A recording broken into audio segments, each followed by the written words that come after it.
Live from your news leader, this is WTAJ News at 6. Tonight at 6, two middle school students are facing charges after making what's believed to be a hit list. Plus, 9 people are charged for a shooting in a local community. We'll show you what officers have to say about the arrests. Well, good evening. Penn State football players received a really insensitive letter that was criticizing his hair and looks. The letter was sent from a Penn State alum. It has since gone viral on social media, causing controversy as some people call the comments racist. Now, we do have team coverage tonight at the university. Coach Franklin and others are speaking out. Now, our Peter Terpstra is going to tell us what Coach Franklin had to say at the weekly news conference that happened today. But first, our Evan Hinckley spoke to a Juniata College professor. All right, Evan, tell us more about this letter and the professor's reaction to this. Well, good evening, John, Amanda. The letter sent by a Penn State alum currently living in Johnstown criticizes defensive back for Penn State Jonathan Sutherland, specific to his dreadlocks. The letter calls them, quote, disgusting. Now, many feel that this comment specifically is racist. Today, we dug deeper into this issue, specifically asking a professor here, a psychology professor here at Juniata College, to look deeper into this letter, and he says that there are certain moments and certain times when someone can make a racist statement without necessarily knowing it.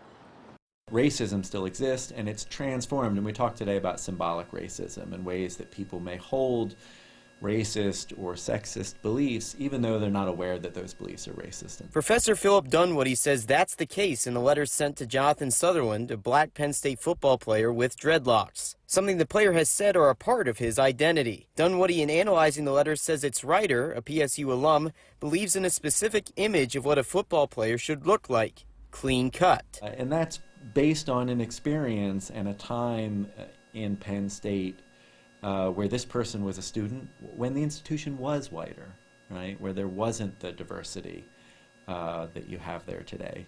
And so there's this sense of what a proper Penn State looks like is probably rooted in his past. And the institution's changed, the demographics have changed, and it sounds like he's having some trouble coming to terms with that. Some may raise the question if criticism of dreadlocks is definitively racist towards African Americans. Dreadlocks are associated with African Americans for sure. You do certainly see white people with dreadlocks as well, right, especially in the hippie communities. But Dunwoody feels in this case the intent of the message is clear. The message this sends in a way is that yes, you can come into Penn State as an institution, but only if you act in ways that are white.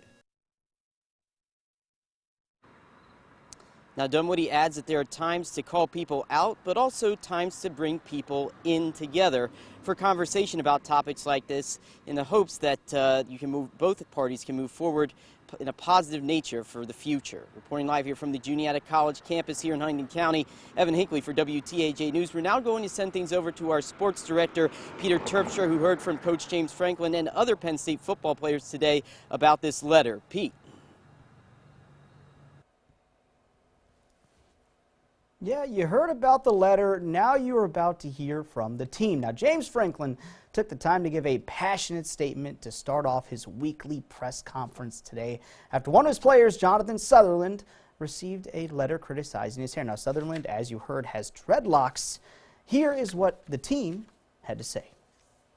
The football that I know and love brings people together and embraces differences.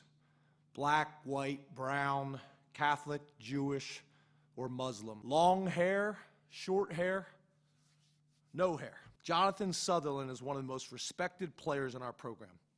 He's the ultimate example of what our program is all about. He's a captain.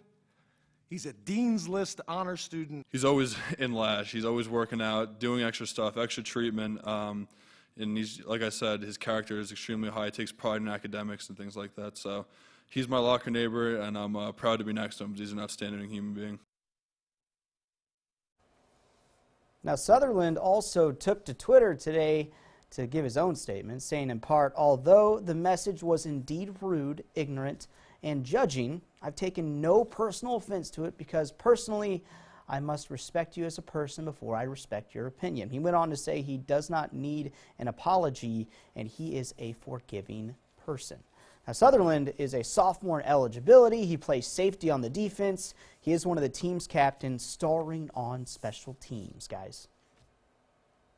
All right, thank you, Peter. And we reached out to the man that wrote that letter, Dave Peterson, who wouldn't comment to us, but he had spoken out to the Tribune-Democrat, the newspaper in the Johnstown area, who asked him about the letter, whether it was a racial or cultural statement. Peterson said, quote, "It was not the intent at all. I would just like to see the coaches get the guys cleaned up and not looking like Florida State and Miami guys." And he goes on to say that he never meant the letter as threatening, saying, quote, "I was just disgruntled about some of the hairdos that we're seeing. You think of Penn State as a bunch of clean-cut guys."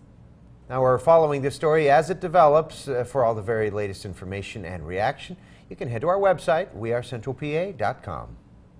Well, two Penn Cambria middle school students are charged with terroristic threats yesterday. Sean Rapp joins us now live with more on what staff discovered leading to those charges. Sean? John and Amanda, teachers at the middle school found two male students with what they believed to be hit lists. The state police were contacted and both juveniles were interviewed alongside their parents. Police determined they did not have access to any weapons, and each of the students are charged with one count of terroristic threats. Penn Cambria Superintendent Bill Marshall says one of the students facing charges actually reported the list himself, saying it was all a joke. Now, I talked to State Trooper Cliff Greenfield, and he says the two were charged through the juvenile probation system, and a decision is pending. In Gallitzin, Sean Rapp, WTAJ News. From WTAJ, your weather authority, here's your weather now. We did start the day off with some areas of fog. Here's a time lapse with our Shy Beaver Boat Center Skynet camera. This starts at 8 in the morning, and you can see the fog evaporated away. Clouds, though, a little stubborn in the eastern part of our viewing area, and it took till mid-afternoon till we saw some peaks of sunshine in some places. Again, as the sun was getting into the western part of the sky, the clouds were mostly in the east. We are going to have, for the most part, we are going to have a partly cloudy sky, the eastern part of our viewing area, mostly clear sky farther to the west.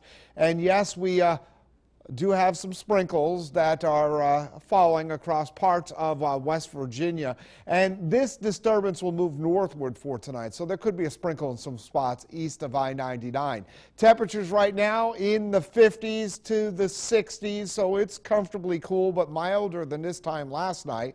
And as we go ahead and take a look, there's still a northeasterly flow of wind that is pushing on into the region. Our future track for tonight shows that weak disturbance will bring a few clouds to the region, especially east of I-99, where I can't rule out a little sprinkle in some of those spots. Low temperatures for tonight in the 30s, far northern part of our viewing area, 40s to the south and east, where there'll be a little bit more in the way of clouds. Our future track for tomorrow shows clouds off to our east, a good deal of sunshine off to our west, so a day very similar to what we had for today.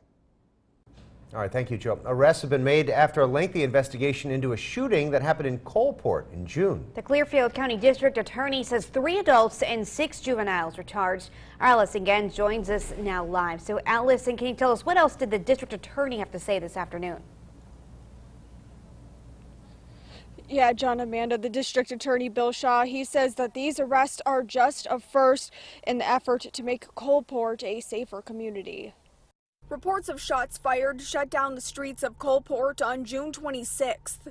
On Tuesday, District Attorney Bill Shaw announced an investigation led to 9 arrests. And I'm pleased to report that today people are being arrested and held accountable for that nonsense that went on down there in Coalport. Cole Brown, Charles Smith, Josiah Williams, along with 6 juveniles from Indiana County, are charged with riot and disorderly conduct. 2 of those juveniles face firearms and terroristic threats charges. According to the criminal complaint, all 9 of them went to Coalport to fight a resident there. Shaw wouldn't comment if the fight was related to drugs, but said it's an ongoing investigation as his office and police work to clean up the community. I'm working with the state police tirelessly to identify the troublemakers down there. I believe that we know who these folks are, and I don't want people to feel afraid in their own community. Surveillance video taken from a nearby church helped identify those involved in the fight. And Shaw issued this warning this afternoon to Coalport residents that this nonsense needs to stop and that more arrests will be made in the coming days. In Clearfield County, I'm Allison Gens, WTAJ News. Thanks, Allison. The treasurer for the Worthville Borough Jefferson County area is charged with stealing nearly $50,000. Treasurer Karen Snyder faces multiple theft charges. The investigation started in February. Discrepancies were found in the borough's bank statements.